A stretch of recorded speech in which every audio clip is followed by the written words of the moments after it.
শাস্তি ভুগি আছে। মোৰ দেন 85 মানুহৰ নামত এটা অবজেকশ্যন আহিছে। ভুৱা 7 নম্বৰ ফৰ্মত এটা ছিগনেচাৰ কৰি আমালৈ পঠিয়াইছে। একচুৱেলি আমি ক'বলৈ গ'লে ইয়াত নিশ্চয় কোনোবা না কোনোবা তৃতীয় পক্ষ ইয়াত জড়িত হৈ আছে।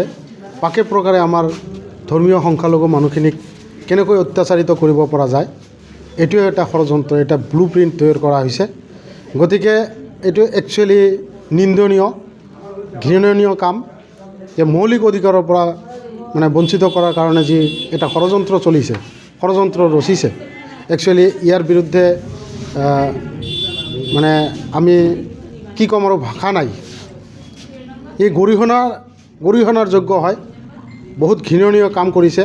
যোনে কৰিছে একচুৱেলি মই আজিৰ এই আপোনালোকৰ জৰিয়তে এইখিনি কথা ক'ব বিচাৰোঁ বা সকীয়াই দিব বিচাৰোঁ। অনাগত দিনত যাতে আমাৰ এই ধৰ্মীয় সংখ্যালঘুক লৈ এনেকুৱা যাতে হেতালি নেখেলে, এইখিনি মই আপোনালোকৰ জৰিয়তে ক'লোঁ। আৰু একচুৱেলি বিভিন্ন ধৰণৰ ষড়যন্ত্ৰ আমাৰ ওপৰত ৰচা হৈ আছে। কেতিয়াবা বিদেশী সজোৱা হয়, কেতিয়াবা জীৱিত মানুহক মৃত বুলি কোৱাৰ সজোৱাৰ এটা ব্লু প্ৰিণ্ট তৈয়াৰ কৰা হয়। গতিকে এইবোৰৰ পৰা কেনেকৈ পৰিত্ৰাণ পোৱা যায়, একচুৱেলি আমি সেইখিনিয়ে বিচাৰোঁ। আমাৰ মানুহখিনি শান্তিপ্ৰিয় মানুহ, আমি তেনেকুৱা কাজিয়া পেচাল নিবিচাৰোঁ।